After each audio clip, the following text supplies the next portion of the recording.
With that said, I appreciate the invitation. I appreciate the Dean of Students' Office, the Brandeis Center, and of course Sarah for arranging all of this. We have an hour today. I'm hoping not to speak anywhere near the hour because one of the purposes of today is to get a discussion going and get input and questions and feedback from a variety of people in the room, presumably who have a variety of views here. So let me tell you what I'm not going to do. I'm setting a very low bar for myself today. I don't understand this 160 LSAT thing because when I did it, it was 800. But I only have to get a 550 here today to do well. And so what I'm not going to try to do is I'm not going to try to solve the Israeli-Arab conflict. I'm not going to try to prove who's right, who's wrong. I'm not going to try to convince you that I'm right. And if you came with one set of beliefs, in all likelihood, you're going to leave with that set of beliefs. What I am hoping to do is get people thinking and talking and reflecting on a problem which is arising, not just in Europe, but also to some extent on campuses in the U.S. And that's the problem of when does, quote unquote, legitimate, close quote, criticism of Israel turn into something worse than that, something that could fairly be characterized as anti-Semitic. And that's what I'm going to talk about today. I strongly recommend to you the founder and head of the Brandeis Center in D.C., Ken Marcus, has a book called Defining Anti-Semitism. I really do recommend that to people who are interested in the subject. That book gives a far more in-depth analysis and presentation, both historical, philosophical, politically, than I could ever do justice to here. But I'm going to touch on a few things that I think might be worthy of discussion. What is the problem as I see it? Because, as Sarah indicated, I've been following the BDS movement very, very carefully. And most of what I'm going to talk about is within the context of the boycott, divestment, and sanctions movement, because that is the primary vehicle through which anti-Israelism is expressed on campuses around the country. And what I see from covering it is that things have changed in the last few years. It used to be that boycott movement was a handful of Code Pink people, dancing in the aisles of some store saying, don't buy this hummus or whatever it happens to be. But in the last few years, it has changed very dramatically, and it's now into the academic boycott of Israel. And within the United States, campuses are really the only place where this has gained any momentum. If you look at the Gallup poll that just came out 2 weeks ago or so, support for Israel is it's near its peak historically. Gallup asked the same questions, and they've been doing that for 15, 20 years, so you can see trend lines. And so within the United States as a whole, support for Israel is as strong as it's ever been. I don't know, and I certainly can't say that that's the case on campuses. And what I've observed is that you have this gross caricature of Israel being portrayed. And an analogy, I think, would be if I came to University of Chicago Law School, my first time here. I wanted to make a film about the University of Chicago Law School. And all I did is focus on the bad things. And I came here with a microscope, and I examined all the cracks in the pavement, the trash that wasn't cleaned up after a lecture, all of the negative things. I could put together a really persuasive 5 or 6 minute video that would show that this is a really terrible place, possibly the worst place in the United States of America. Even if every single thing I showed here was literally true, I would have presented a completely false portrait of the University of Chicago Law School, I think. And that's what I really see going on with the anti-Israel movement, is that you have this, and I'll get into this demonization, turning Israel into a caricature, and particularly now with this concept of intersectionality that's being portrayed on campuses, really holding Israel up as the tie that binds a lot of evils in the world that don't actually relate to Israel. So what you see, for example, in Ferguson with the shooting of Michael Brown, that because a St. Louis police commissioner, St. Louis County police commissioner, 3 or 4 years before that shooting, spent a week in Israel for anti-terrorist training. Now, this wasn't even the police commissioner of Ferguson. This was the St. Louis County commissioner, who no longer was even in office at the time of the shooting. You saw this movement to tie what happened in the Michael Brown shooting to Israel police tactics, even though there was actually no connection. And that's just one example of how this intersectionality really is trying to make Israel the common link among problems that don't actually relate to Israel.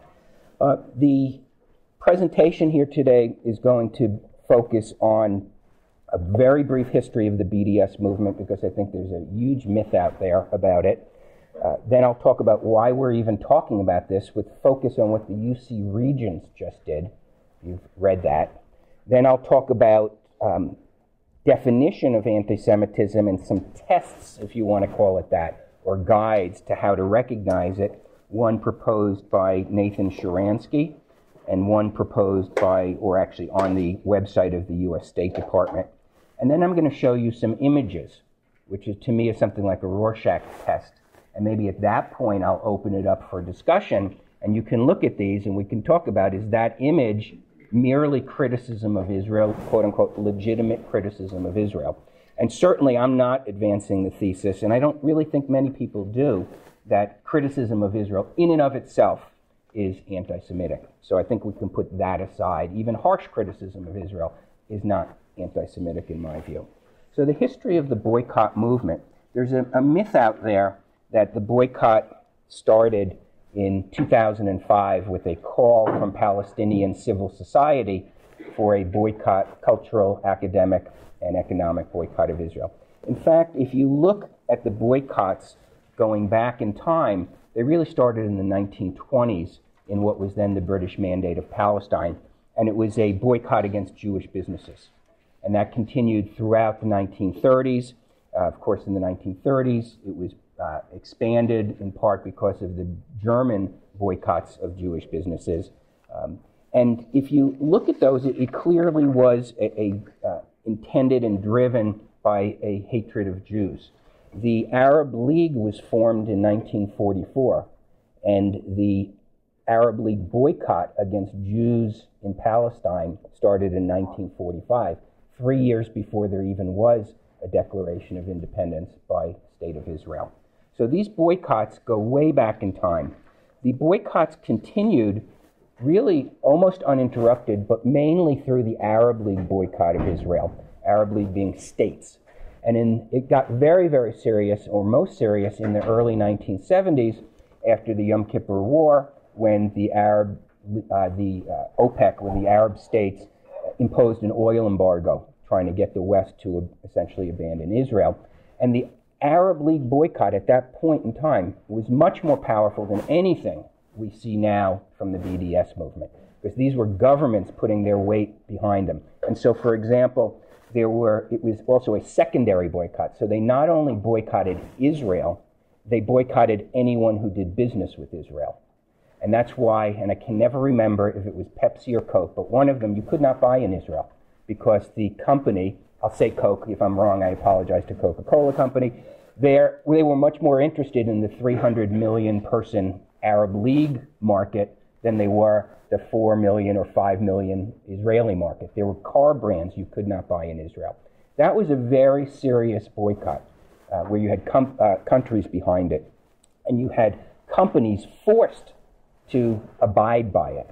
And the U.S. passed anti-boycott legislation in the 1970s, which essentially made that, for want of a better word, illegal for a U.S. company to participate in the boycott of Israel, in the Arab League boycott of Israel. And it was very important. That legislation, a lot of people ask me, why doesn't that address BDS? And it doesn't, because the way the legislation was drafted, it refers to country-sponsored boycotts. So, because it was dealing with the Arab League. And a couple of states also passed anti-boycott legislation at that time, most notably New York and California, specifically referencing the federal legislation and the boycott of Israel. And determining boycotts based on national origin That's how it's worded. It doesn't say Israel. Based on national origin to be an illegal form of discrimination. The U.S. legislation put a significant dent in the Arab League boycott because it now raised the cost and raised the risk for a U.S. company to adhere to that boycott. And it really lost steam throughout the 80s, and by the time of the Oslo Accords in the mid-90s, the Arab League boycott had become almost meaningless. It's my belief, I can't prove it, it's my belief that the boycott, divestment, and sanctions movement was specifically organized as a non-governmental boycott to avoid U.S. anti-boycott legislation. When did the BDS movement start? Did it start with a call from Palestinian Society in 2005? And the answer unequivocally, provably, is no. It actually had its origin, its direct origin, not in the 1920 boycotts, but its direct origin in the 2001 Tehran conference, which was a preparatory conference to the 2001 Durban conference, which is supposed to be a conference, an anti-racism conference organized by the UN and turned into something much, much more unsavory.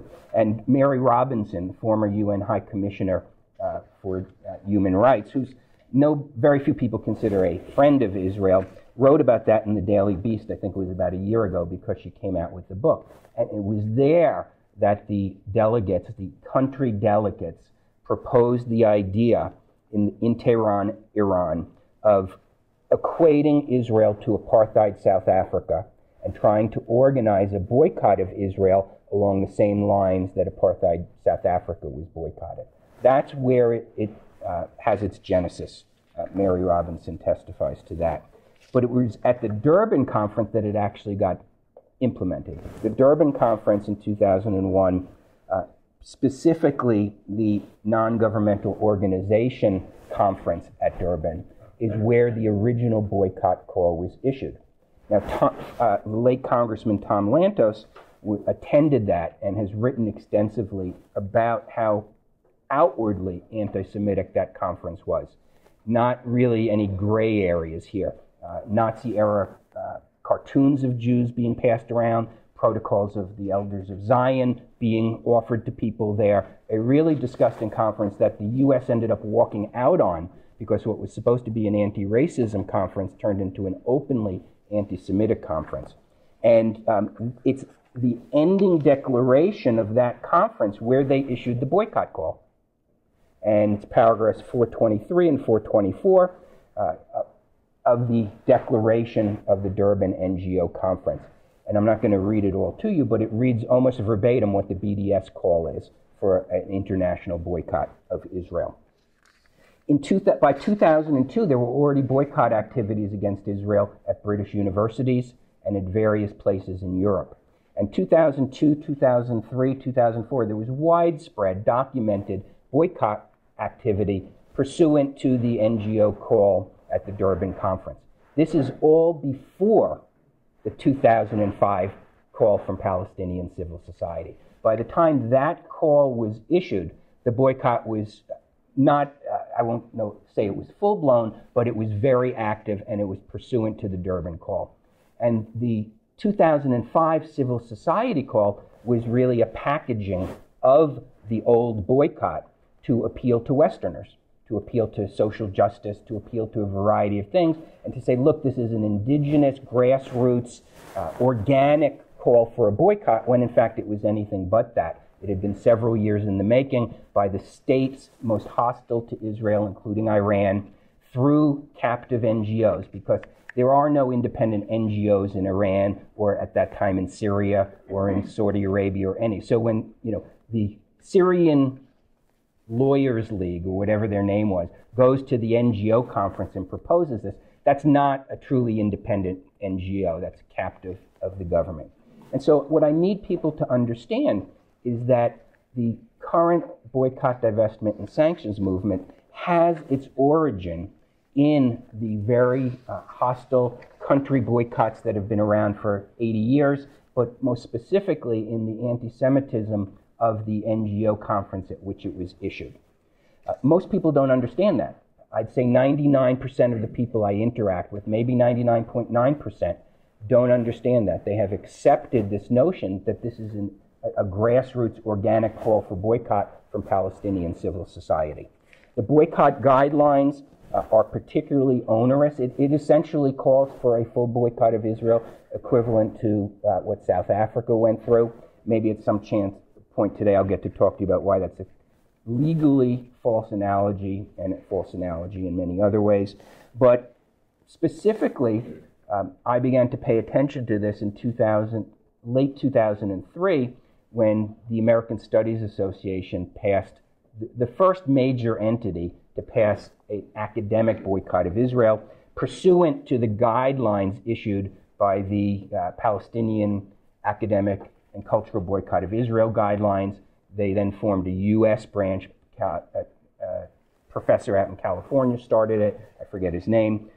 And those require refraining from any form of academic and cultural cooperation with Israel, prohibit academic events, institutional arrangements, study abroad in Israel programs at universities, and they even prohibit collaboration between Palestinian and Israeli academics in those guidelines. The guidelines were updated, or I'd say expanded, in 2014, and the 2014 guidelines also prohibit what they call normalization projects. So, for example, Technion has a very successful program of online MOOCs, I'm not sure what the acronym stands for, where they offer high-tech classes to students in the Arab world and in the Muslim world. And they're very popular. They get thousands and thousands of people signing up. That specifically would be prohibited under the academic guidelines. I should mention that it's actually an Israeli Arab professor at Technion who teaches those classes. So that's the scope of the boycott. It hasn't really caught on, like I said, in the U.S., although it generates a lot of noise. And so now I'll finally get to the slideshow here. And why are we talking about this? And we're talking about it because for the last couple of years, certainly I've been following it almost daily, there have been an escalating series of actions on campuses which some people are terming anti-Semitic.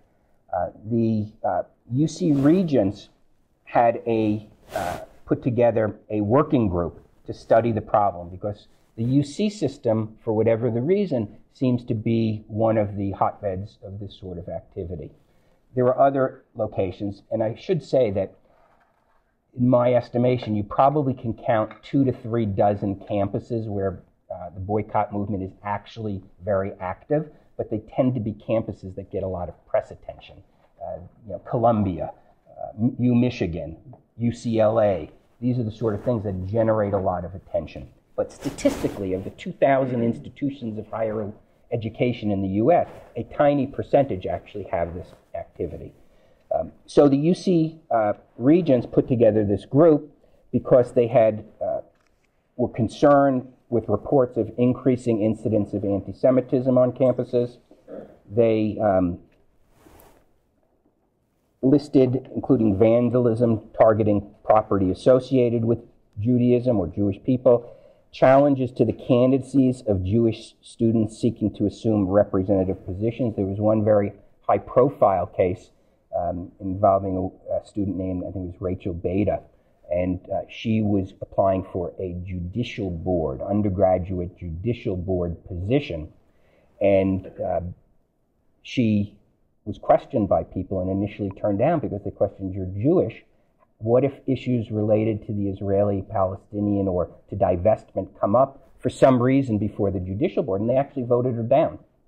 Fortunately, this was being live streamed. And so I was able to capture it and download it because it was taken down very quickly.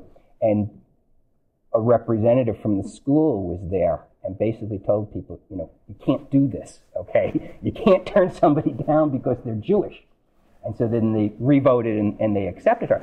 But that video of a Jewish student being questioned as to whether she could meet the requirements of objectivity for a judicial board position really caught fire, and it obviously got the attention of the UC Regents.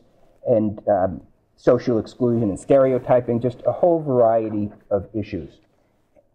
And what the UC said was that fundamentally, commenters noted that historic manifestations of anti-Semitism have changed, that people don't stand up on campus or any place, for the most part, and say, I hate you because you're a Jew. What the UC Regents working group found that expressions of anti-Semitism are more coded and difficult to identify. In particular, opposition to Zionism often is expressed in ways that are not simply statements of disagreement over politics and policy, but also assertions of prejudice and intolerance towards Jewish people and culture. UC Regents then came up with this set of principles. And the other thing I'm not going to do today is talk about should universities even be issuing policies on that. That's a whole nother question. And I tend to be an anti-speech code person. So, but colleges do it, universities do it, and so you've got to deal with it. And because UC does it, they were addressing this problem. And what they proposed, what this working group originally proposed, had a sentence in it, and it's a 20-page report, you can find it online, which said, anti-Semitism, anti-Zionism, and other forms of discrimination have no place at the University of California. And it was really the reference to anti-Zionism that gathered the negative feedback. And there were many letters to the editor written and, articles written and petitions signed on both sides. And the UC Regents ended up passing this report and these guidelines, or principles, I should say, but had a specific change in the wording, and the specific change was rather than saying anti-Zionism, it said anti-Semitic forms of anti-Zionism.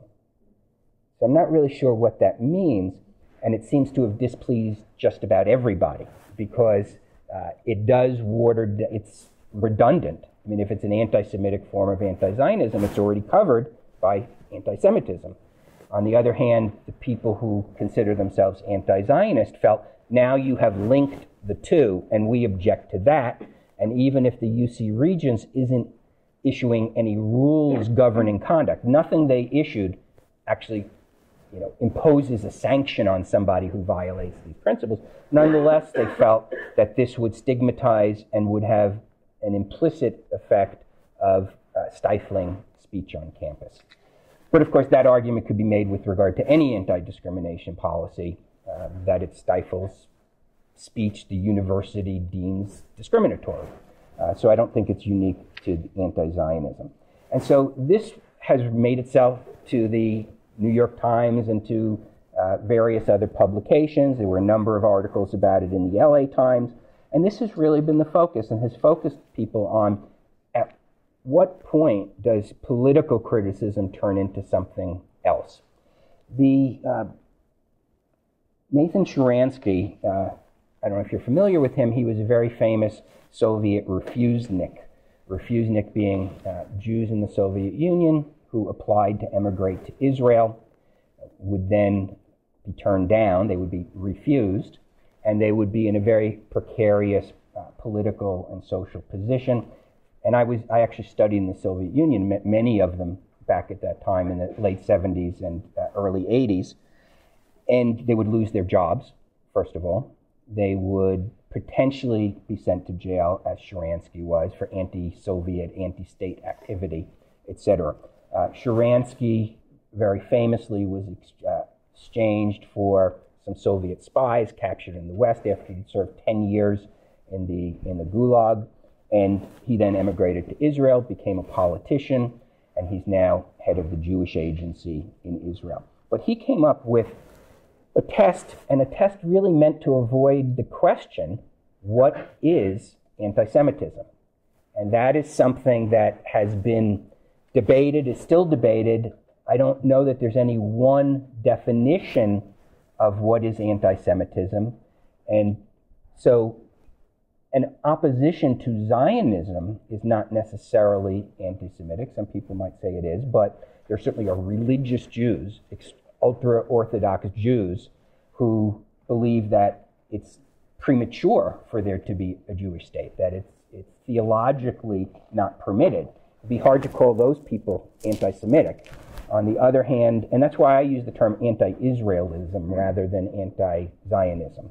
And so Sharansky came up with a test which I think probably fits along the lines of, you know it when you see it, and here's what we see. Maybe we can't agree on a single universal declaration, but we can see what we see, and here's some indications. One is demonization. And demonization doesn't just mean I don't like you. It means really portraying Israelis in the way historically anti-Semites have portrayed Jews. And I'll get into that when we talk about the State Department definition. Double standards, applying standards to conduct by Israelis that you don't apply or at least don't enforce as to anybody else in the world.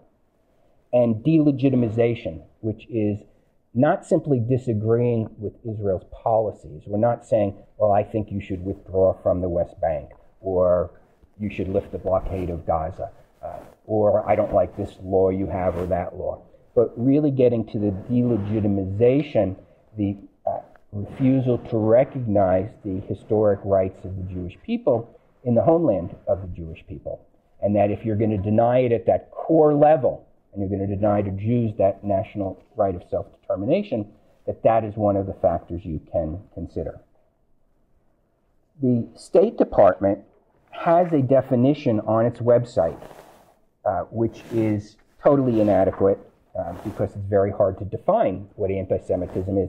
It almost is a series of words which you read it, and I'm not sure it actually says anything. But anti-Semitism is a certain perception of Jews which may be expressed as hatred towards Jews. Rhetorical and physical manifestations of anti-Semitism are directed towards Jewish or non-Jewish individuals and or their property, towards Jewish community institutions and religious facilities. That's the working definition by the European Monitoring Center on Racism and Xenophobia, which the State Department. I have no idea what that means. I don't think it really has informed the discussion, but I wanted to include it because that's what on their website leads into the more formal explanation.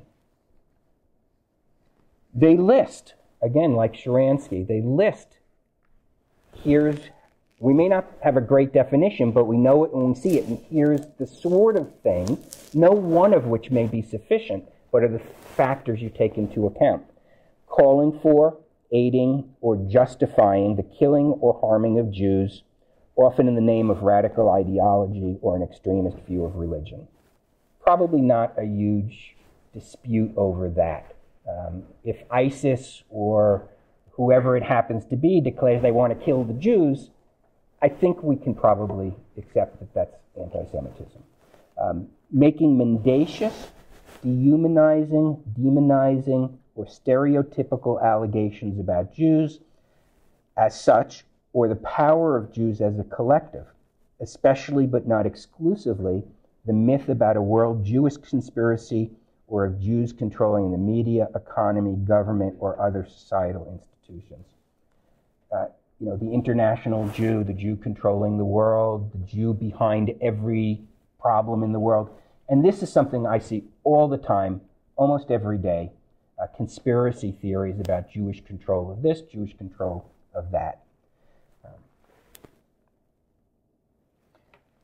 Accusing Jews as a people of being responsible for real or imagined wrongdoing committed by a single Jewish person or group, the State of Israel, or even for acts committed by non-Jews. I give my Ferguson example. The State of Israel had nothing to do with the shooting of Michael Brown. Yet, Ferguson to Palestine was the rallying cry of the BDS movement with regard to Ferguson. And you see that repeatedly. In fact, I recall things being circulated which tied Israel because the Ferguson Police Department purchased tear gas from the same American manufacturer as the Israeli police. So here, Israeli police buy from a U.S. manufacturer of tear gas. Ferguson police buy from that same manufacturer. That connection was being touted as showing the connection of oppression between what happens in Israel and what happens in Ferguson. Even though one factually has nothing to do with the other. Accusing the Jews as a people or Israel as a state of inventing or exaggerating the Holocaust. Most people probably recognize Holocaust denial as a form of anti-Semitism, but it's also exaggerating, etc. Accusing Jewish citizens of being more loyal to Israel or to the alleged priorities of Jews worldwide rather than to the interest of their own nation. That's the so-called Israel Firster smear that you hear, I won't say regularly, but you do hear from some very prominent, I've heard from very prominent authors in the United States, and that is something I also see in anti-Israel propaganda, questioning the loyalty of U.S. Jews. Examples, then they go on to give examples of the ways in which anti-Semitism manifests itself with regard to the state of Israel, taking into account the overall context, which could include, so now they're going to give some more specific examples, using the symbols and images associated with classic anti-Semitism to characterize Israel or Israelis. So images of Israelis with, hooked noses and horns and very demonic, the sort of, you could take a Nazi cartoon and just change the date on it and you wouldn't be able to tell the difference. Drawing comparisons of contemporary Israeli policy to that of the Nazis. Blaming Israel for all interreligious or political tensions. That to me is how this intersectionality concept is being used now, to no matter what the problem is, and it's particularly directed towards non-white communities in the U.S., trying to blame Israel for whatever problem. So you hear people saying, well, we should have used the money we give to Israel to fix the water problem in Flint, Michigan instead. One has nothing to do with the other. The U.S. government spends whatever it is, $1 trillion a year. There's certainly many other sources of money, assuming lack of money was even the problem, and I don't think that was the problem. But why do you pick out Israel? Of all the things we spend money on, where you could have allocated a little bit more towards this problem or that problem, why are you so focused on Israel? Our government wastes so many billions of dollars, it's sickening. So why are you trying to blame Israel for the water problem in Flint, Michigan? Double standard for Israel, applying double standards by requiring of it a behavior not expected or demanded of any other democratic nation. Multilateral organizations focusing on Israel only for peace or human rights investigations. So an obsessive focus on Israel. So in Israel, you find dozens of foreign-funded NGOs, mostly funded by European governments through intermediaries, whose sole job is to wake up every morning and find something wrong with Israel. And you could do that in any society and you're going to find plenty wrong. There's no equivalent, by the way, of those NGOs in the West Bank or Gaza, because the governments there, the Palestinian Authority and Hamas, would never permit truly independent NGOs. So you have this magnification of the problem that you not only have intense scrutiny of Israel, but you have a lack of scrutiny of the other half of the equation. And applying double standards, and now I'll just talk very briefly because I don't want to use up the rest of too much more of our time on this issue of calling Israel an apartheid state. There is a legal definition of apartheid. I forget, it was the 1984 convention, and then again in the Rome Treaty in the late 90s, which talks about racial domination by one group over another through a variety of specified means. The Israeli-Arab dispute is mostly a religious dispute. Most of the Israeli Jews are actually refugees from, or the descendants of refugees from, Arab countries. If you've been to Israel, Israelis seem to be able, and Arab Israelis seem to be able to tell the ethnicity of people. I certainly can't. There's impossible for me to tell an Israeli Jew of Arab descent from an Israeli non-Jew of Arab descent. But Israel is not an apartheid state. But people say, well, it's domination of Jews over other religions. Put aside whether that meets the race test, and the statutes specifically say racial group. Put that aside. Where else is that applied? If Muslims dominate other religions, we don't call it apartheid.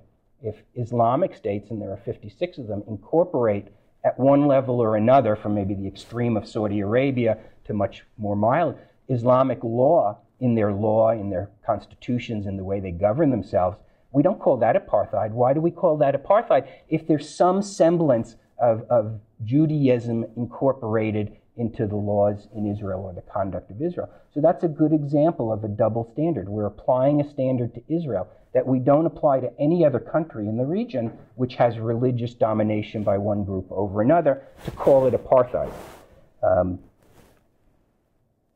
Delegitimizing Israel, denying their right to self-determination and denying the right to exist.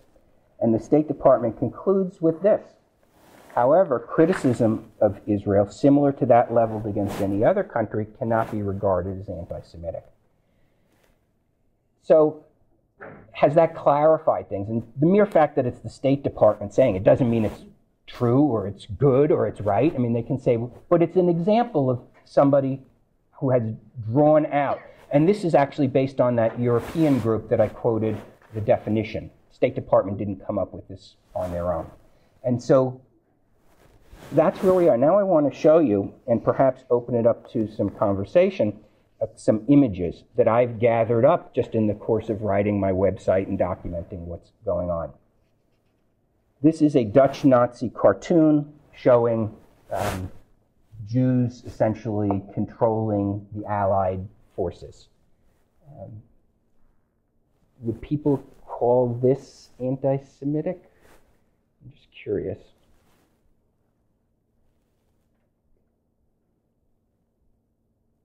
Can I have a show of hands? Yes? Okay. This was a cartoon distributed by the Vassar Students for Justice in Palestine about 2 weeks after I spoke on campus. They apparently didn't like what I had to say, and they sent this out.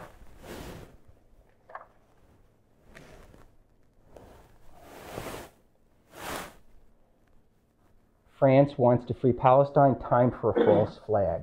So what this was posted by a professor at Oberlin College, Joy Correga, and she is not only portraying, and that's an image I don't think she invented, but she posted it and had an explanation, with Bibi Netanyahu being the mask on ISIS, so claiming that Israel is actually ISIS, and that I think this was the Charlie Hebdo attack, was a false flag operation by the Israelis in order to distract attention from Palestinian issues. Is that legitimate criticism of Israel, or is that anti-Semitic? Who says it's anti-Semitic? Okay. So we seem to be getting a split vote on everything. That's fine. Same image posted by the same professor, and it says, "Hello there, my name is Jacob Rothschild," and you can see the image of him with the large nose. My family's worth $50 trillion. We own nearly every central bank in the world. We finance both sides of every war since Napoleon. We own your news, the media, your oil, and your government. You've probably never heard of me. Is that anti-Semitic? Okay, I'm getting a few more votes here.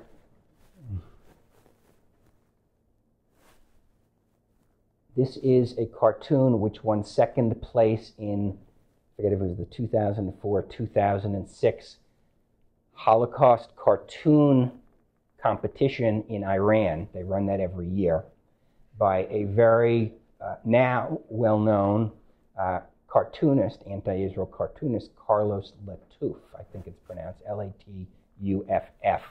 And it is showing somebody, Arabic obviously because of the headdress, in the clothes similar to a concentration camp inmate, with the security wall barrier, they call apartheid wall there. So essentially portraying the situation of Palestinians to inmates at German concentration camps.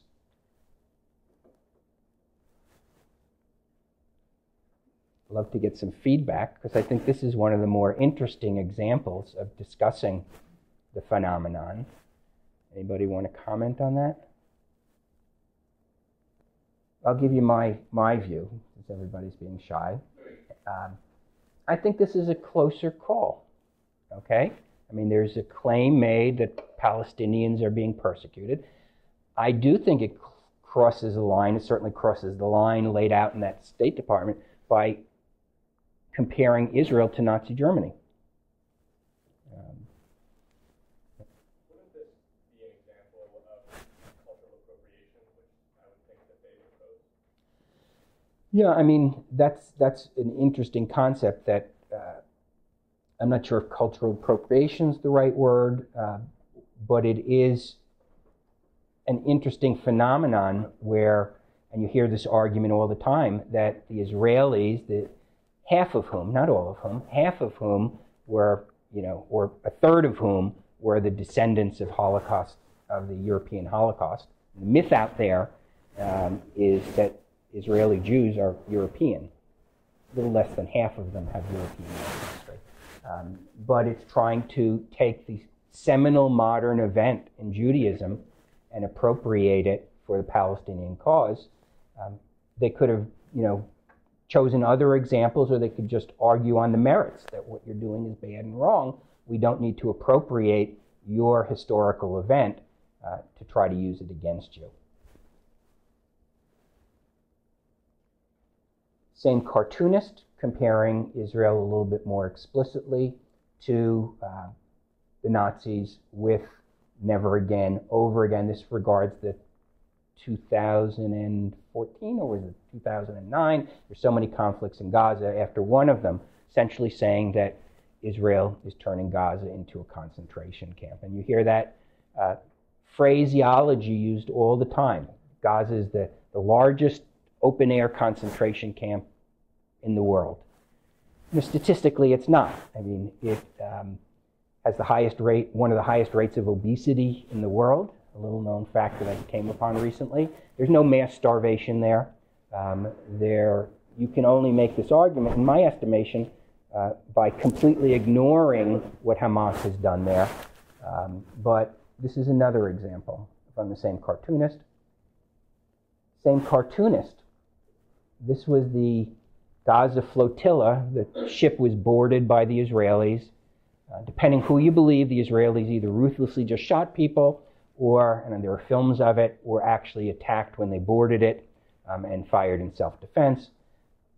Actually, there was a UN committee, and in one of those rare things that almost never happens, the UN committee actually found that Israel was justified under international law in boarding the ship, and that the sea blockade, the military sea blockade of Gaza, is actually authorized by international law.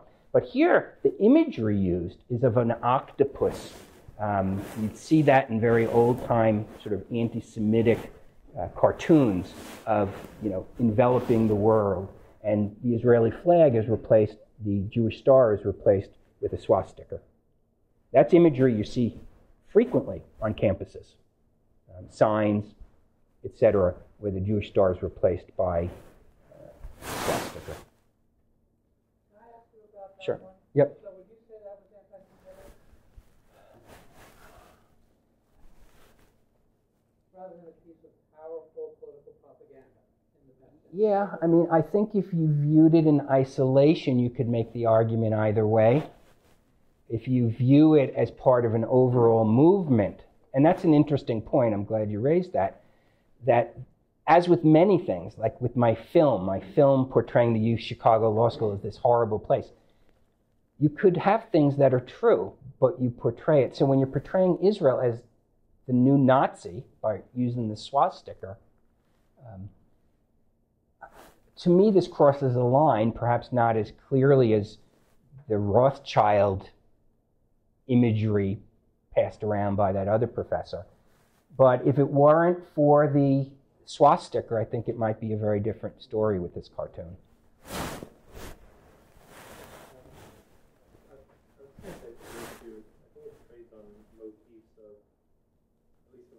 Remembering correctly, there's cartoons of occupied controlling the world, right? Kind of like having their tentacles around the entire world. Yeah. And so this motif of the Anti-Semitism seems to trade on these same types of conspiracies of global domination and control that I think could be read. Yeah. I mean, this is purposeful. There's a reason that imagery is used here. One other note, it's hard to respond to because responding to it in a sentence or even a paragraph, to me, as someone who's spent a lot of time researching both the Holocaust and the current situation regarding Israel, is like very difficult to boil down. But just to see the kind of enormous gap between what the Nazis did and what's going on there in Israel now is like also that definitely sounds like that demonization aspect of if you're zooming out to say, well, the Nazis did something wrong and I think Israel is doing something wrong, hence I'm going to compare the two, is a little bit ridiculous to not. It sounds much more like it's demonizing rather than criticizing. Yeah. And that's, I think, true with a lot of the things used against Israel, like the epithet of being an apartheid state. That's not to say there's no discrimination in Israel. There are very few countries in the world where there isn't some form of discrimination by the majority group against a minority group. But of course, it's the exact. So to that extent, you could say, well, South Africa, there was discrimination. Israel, there was discrimination. And we're going to single out Israel of all the countries in the world to equate the two, even though, of course, in South Africa, it was domination by a minority over a majority, whereas in Israel, it's a majority-ruled country. Even if you were to include the West Bank, it's a majority-ruled country. So totally different sort of circumstances. But you're right, it's that demonization. This is a cartoon of Theodor Herzl, the founder of modern Zionism, giving birth to Hitler. This is a cartoon which was not only circulated by someone I've never really heard of, but was sent to some very famous players in the BDS movement, at least one of whom, Max Blumenthal, approved of it, sent a responding tweet approving of it, and helped circulate it. So is saying that Israel, that the ideological foundation of Israel and of Zionism is not just like Nazism, is actually the foundational ideology of Nazism. What do people think about this?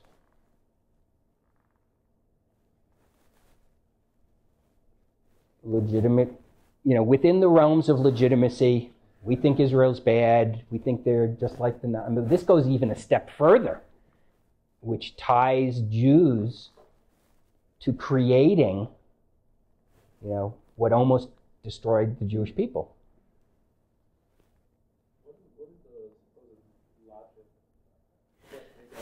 Yeah, there's a theory, a conspiracy theory out there that Jews somehow, Zionists, assisted the Nazis. And this is a typical, and the people who are here are listed there are the sort of people who spread that. Because there was an arrangement worked out early in the Nazi regime to try to save Jews from extermination by allowing them to emigrate to the British Mandate of Palestine, that means Zionism is responsible for Nazism. It's a fallacious argument, but that's what this was specifically invoking, that Jews helped the Nazis and helped create the Nazis. What you're showing is it presumes a context. If one were to abstract the idea, one could say that Zionism is essentialism, it's religious essentialism, and any kind of religious essentialism being about Islam, Christianity, Catholicism is a bad thing. Right? Now, that may be a wrong argument, but it's certainly not an insane one. And without the context, you could read it that way. Yeah. Well, you could. Gestation at term for Zionism. I'm not sure what that was meant. But you're right. I fully understood the context when I saw that, because I'm familiar with it. Unlike some of the other ones, somebody may not really pick up on what they mean. They probably look at these two people and say, who are they?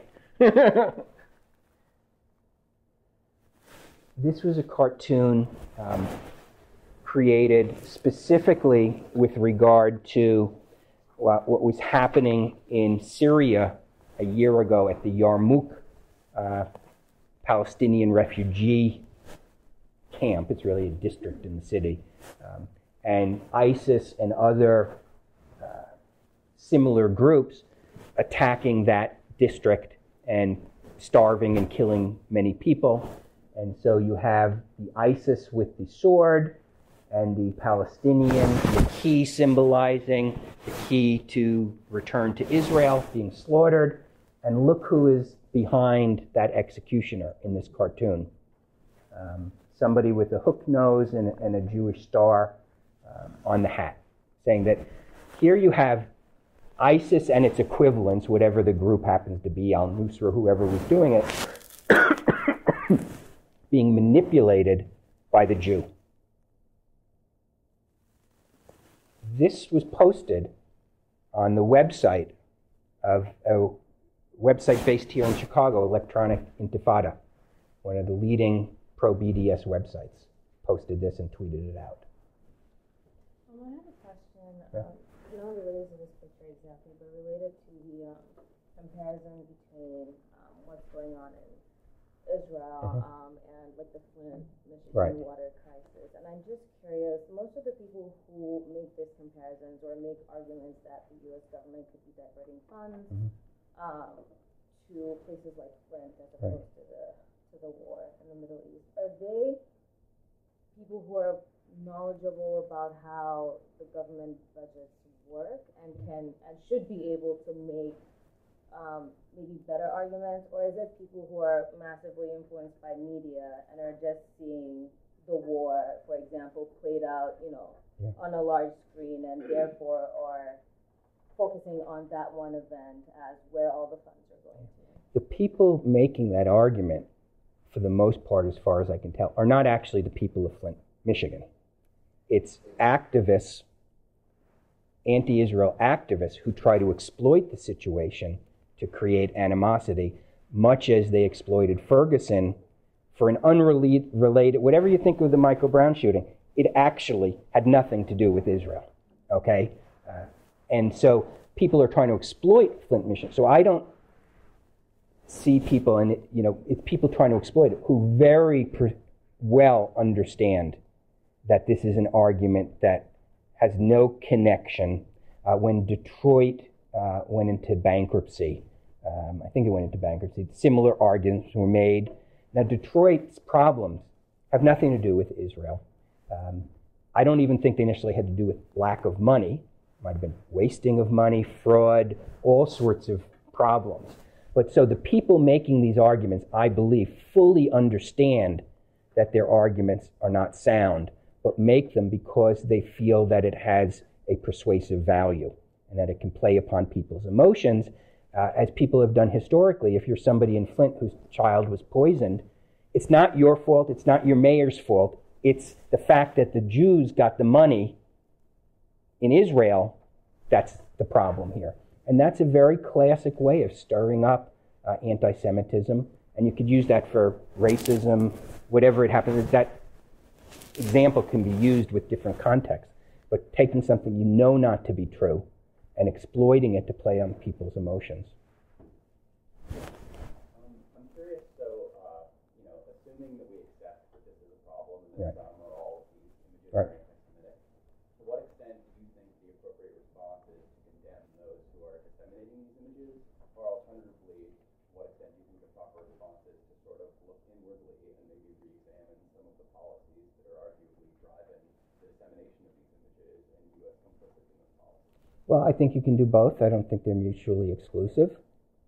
I think that you can disagree on policy without issuing the sort of cartoons that I've shown here, without creating this caricature of the world Jew. So I think it's both. I think that people, personally, I'm in favor of most of our policies in the Middle East, but I respect people who aren't and can articulate why.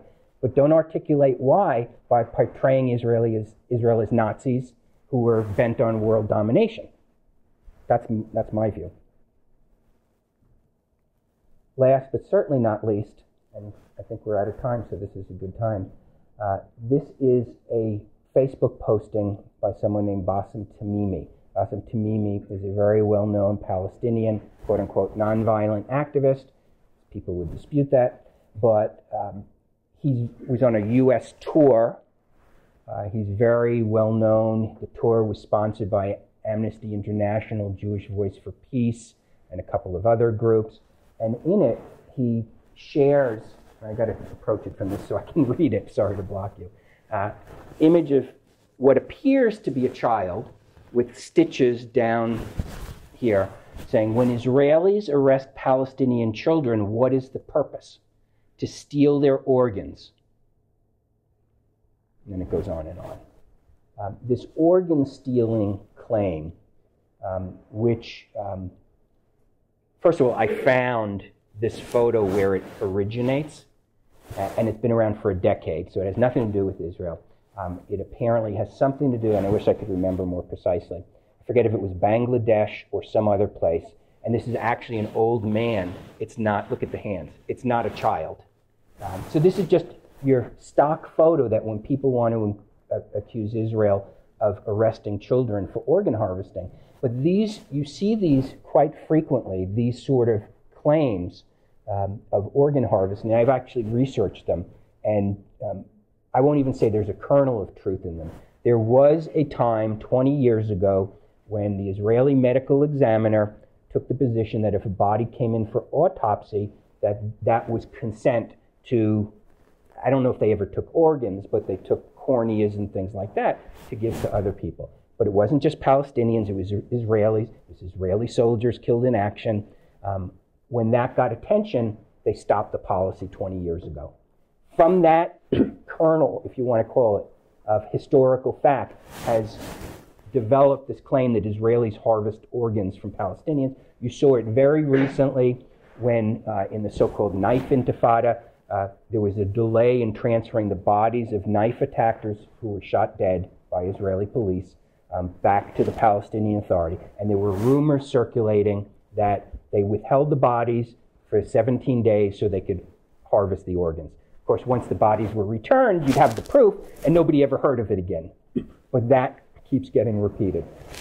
So this is almost like the old, to me, blood libel, that Jews use the blood of Christian children to bake matzah, Passover matzah. It's very close in my mind to that. And so I will leave you with that image. I'll stay as long as you want to answer questions, but I think our time is up and you guys probably have classes. So thank you for listening to me.